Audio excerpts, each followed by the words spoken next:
York City Pokémon GO Fest 2024. What an adventure! I captured over 300 videos and photos and traveled over 65,000 steps, which is about 27 miles, so that I can capture this awesome vlog and share it with you. So let's jump into it. Our trip started at 8:33 in Harlem on 125th Street. We ended up walking all the way down to Lower Manhattan in Battery Park. We walked around 43,000 steps. Boyo and I were hyped to kick this event off. We had a full city day and park experience ahead of us. As soon as 9:01 hit, I got my first shiny, unknown why. Boyo showing off some muscle in the back. But when I tell you the atmosphere was immaculate, it really was. I mean, this would be the first time ever vlogging, so I did not know what to expect, and it was a great opportunity to work on my fear of filming in public. We gradually made our way down Central Park and enjoyed the green and the scenery. We strategically picked a location with tons of shade so we would not get burned out immediately. We had to do a quick outfit check, of course. We landed at the Jacqueline Kennedy Onassis Reservoir, where I accidentally filmed this bit in slow-mo, but I'm living for the drama. I got a bunch of cute shinies such as Phantom, Lunatone, and Registered Klefki in my decks. I went with the ducklit path and encountered my first pink boy. Less than 1 hour in, I had 5 shinies. We were slowly making our way down to Museum Mile. We ran into a lot of hidden gems. The streets were bustling with bikers, runners, families, etc. We also ran into a bunch of other Pogo players along the way. Eventually, we made our way to the Met. We felt so accomplished being down there before the museums opened. By this point, we walked around 42 blocks and the adrenaline was pushing us along. Having a water pack was a brilliant idea and couldn't recommend it more. After popping out of the park, we jumped back to avoid the sun. I was greeted by a shiny Petalil. So cute. We were doing a combo of raids, catching, field research, gifts, the list goes on. There's so much to do during GO Fest. This was one of the highlights of my trip, seeing these gorgeous unbothered babies at the park. I wish I could be them. I encountered my first shiny Panseer and ran into the stressed out pigeon. Same girl, same. I caught my second shiny Phantom, Pom-Pom Style Oricorio, and Golett. This area was dank because tell me why this beauty popped up. The yellow and purple combo eats, I fear. But we found our way into Central Park Zoo. We usually take this route for Pogo events and it never gets old. I love the wide brick path and architecture.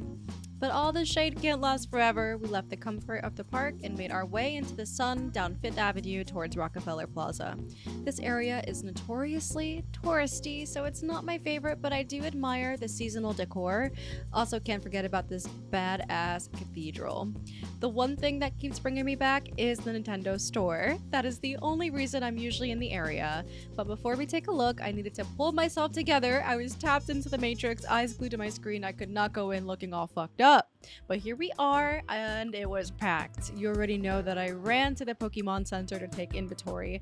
It's not the biggest location, but they usually have a pretty good selection ranging from plushies, household items, clothing, accessories.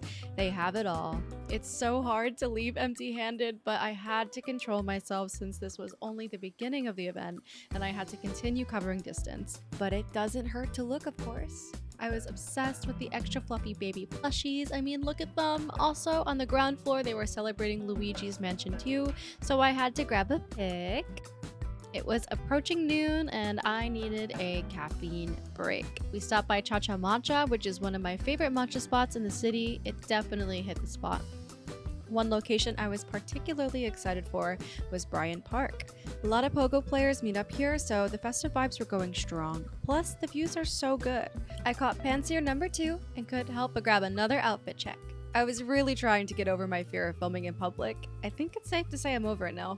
We left Bryant and decided to check in early to our hotel room. I caught more shinies en route. By this point, we were starting to feel the heat and the weight of our gear, so we decided to drop some of it off. What we did not expect was how fabulously terrifying this hotel room was.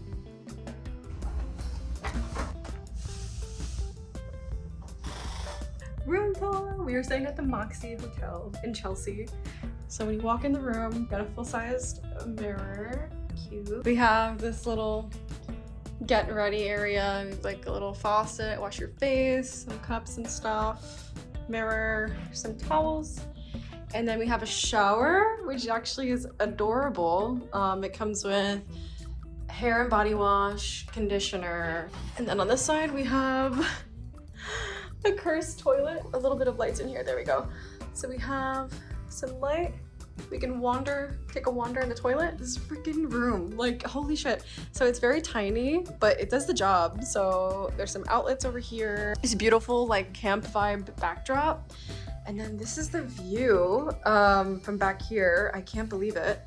So this is facing south on the island. So you can actually see freaking Jersey City. Even the Statue of Liberty, hey girl. And we can see, oh my God, yeah, we can see pretty much everything, which is insane. Back to our adventure. Actually, pause. You can't see it super well here, but I wanted to point out that the street sign says Waverly Place, as in Wizards of Waverly Place, of course. You know, everything's gonna be a dream in the end. We'll justify the means and we fix any problem in the slightest things. Yes, please. Watch that. But anyways, we continued walking through Greenwich. This area is one of my favorites in the city. Also, fun fact, in 2019, Baby Chai attended an Adidas party in this area. I really would love to find more opportunities like this. It was so much fun. We kept walking down Manhattan and caught Tyrant, Espion with a scarf, and Furfuro.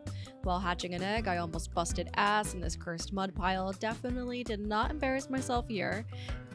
Soho is the neighborhood for fashion-oriented creators. The amount of times I see people filming here is absurd, and honestly, it feels so good to actually be creating here for once. We stopped by my beloved Miniso, and FYI, this location slaps. You will not be disappointed, and the nanoblock collections go hard. I was finally starting to see the light at the end of the tunnel. Our goal was to walk all the way down to the bottom of Manhattan, and we were so close. We left City Hall Park and headed towards the financial district. Insert more footage of city shenanigans, traffic, and of course, the outfit checks. I couldn't believe it, but by 5:40, we made it to Battery Park with clear views of the Freedom Tower. You would think we would stop there, but no. The event ended at 7 p.m., so we were set on exploring as much as possible within that time frame. We still had over an hour left, so we headed over to Seaport. This was actually my first time over here and I was gagged. The energy here was so contagious, live music, food, drinks. In the last hour, we headed to Chinatown, and this was such a good idea. The light hit the streets just right and made the end of day one super magical. After 9 hours of walking, we headed back to the hotel room to get some rest for day 2.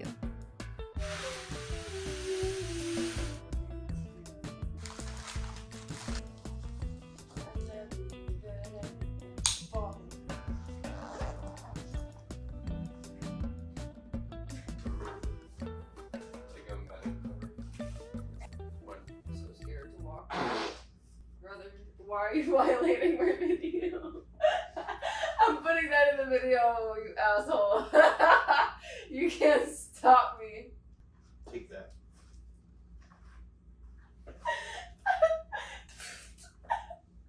Oh my God. That was not even an impressive one. Off screen for it. That was you.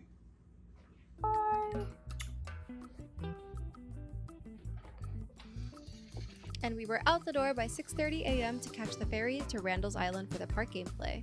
We picked up some Starbies and was pleasantly surprised by how early we were. After less than 4 hours of sleep, it was a miracle we made it. It took more effort to coordinate the ferry ride instead of walking over, but the views were totally worth it. After a brisk ride, we made it to our big destination. The park was split into 4 habitats, 2 occupying the south end and 2 on the north. We first headed south to the Poke Center to grab my pre-ordered shirt and grab some merch. The line looked long but went by pretty fast. They opened the doors 10 minutes before 9, which gave us a head start. Similar to the Poke Center at the Nintendo store, this merch store had all the bases covered. Plushies, pins, and plushies. What else could you ask for? Last year, I almost had a breakdown trying to figure out which plushies were going home with me. But this year, I had my shit together for the first time. I ended up grabbing Altaria. And here's the baby in the flesh. Gorgeous, right? The rest of the morning was filled with photo ops and fun gameplay.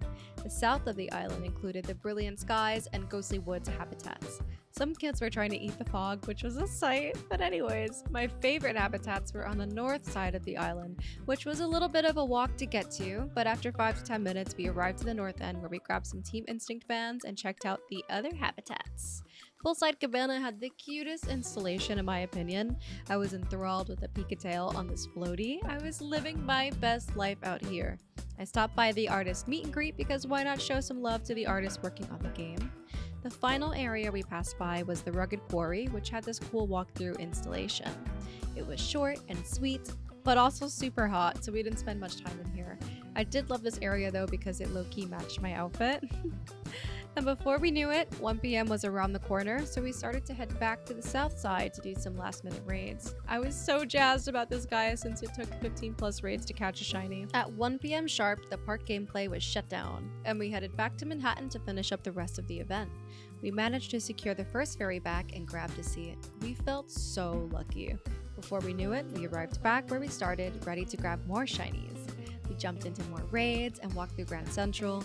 The cool air in the market was so refreshing, but the smell of fish wasn't. But hey, cool air is cool air. We decided to cut through Grand to make one less stop at Bryant, and I'm so happy we did. We ended up running into iconic Pokemon creator Cricket23. We also ran into a hero who led us into the perfect pedal. We ended up saying goodbye early around 4 p.m. because we were tapped out. And this brings us to the end of my 2024 New York City Pokemon GO Fest experience.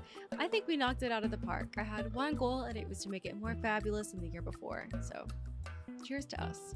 I do have some final thoughts about the park experience. Before I jump in, I want to acknowledge that these are my opinions and I offer them from a point of constructive criticism because I'm a passionate trainer who wants to make these events better for the future. So we're gonna start with wellness and security. It was super reassuring to be surrounded by such a diverse group of trainers.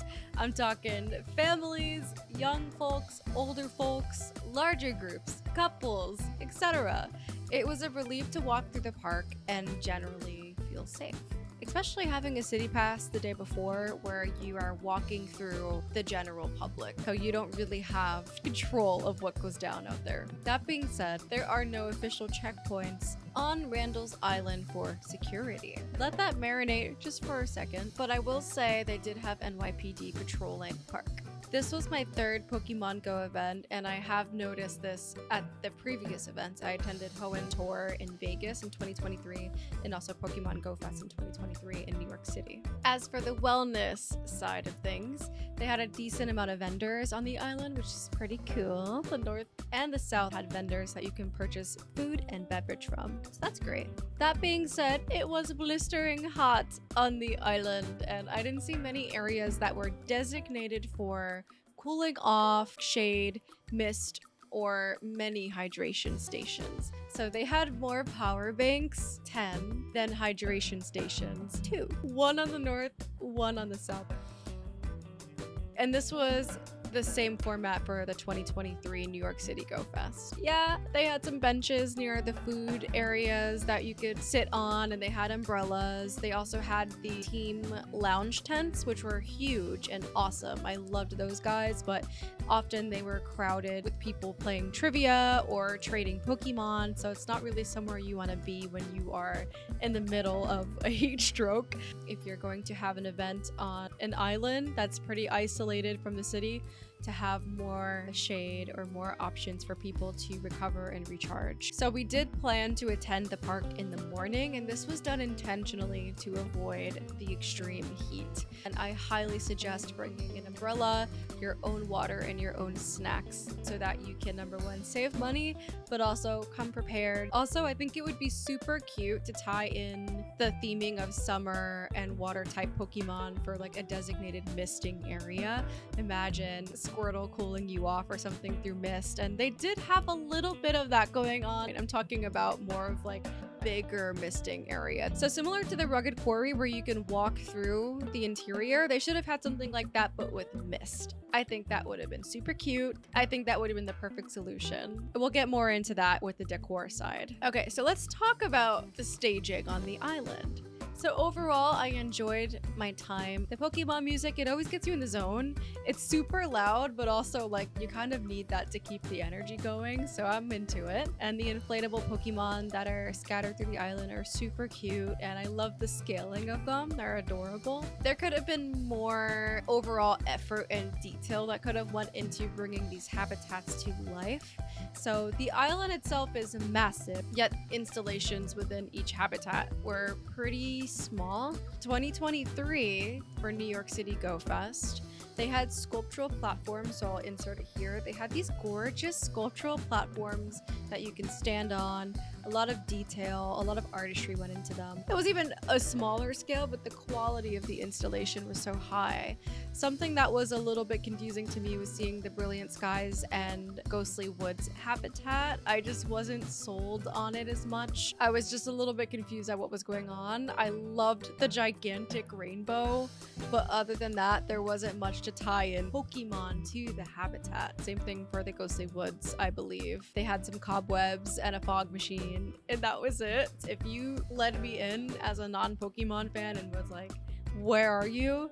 I would not be able to tell you where you were, which to me is a big sign, you know, like you should be able to look at the habitat and be like, okay, obviously derivative of, yeah, just Pokemon. And I'm saying this out of love because they did such a phenomenal job with last year in the sculptural platforms.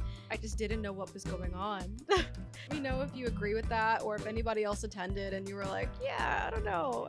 Poolside Cabana 100% stole my heart, but that's just how I felt about the situation. So let's get into transportation. This year we took the ferry, and 100% would totally recommend that. Only if you're responsible enough to show up on time. I was hesitant in booking the round trip because I heard people talking smack about how long the line was, etc. Essentially not being able to get to the park on time. Because we attended on Sunday morning, we got to the ferry at 7 a.m. sharp. And as you can see in the footage, there was no one there. This is also Sunday, the last day of the event. I don't have any idea what Friday or Saturday was like. We made it to the island with tons of time to spare. We were one of the first people who arrived into the Pokemon Center. There wasn't any issues with inventory. Something that really makes it worth it are the views, and also the convenience of not having to walk after a park experience. And that brings us to the end of the video. I so appreciate your support. If you also attended Pokemon GO Fest, whether that's the global event or a site-specific location, let me know how you enjoyed it and what you think can improve the event. I also make content on Twitch. You'll find a lot of crossover between Twitch and YouTube. Generally, I love to explore cozy indie gaming. I do have a playlist building up, and the Pokemon content I am so excited by because I've been a Pokemon fan for a long time, and I'm so thrilled to make content about it. Stay tuned for the Global Go Fest vlog that'll be dropping within, the next week or two. Thank you for being here again. If you haven't already, please subscribe, like, comment, and I'll see you on the next video. Bye!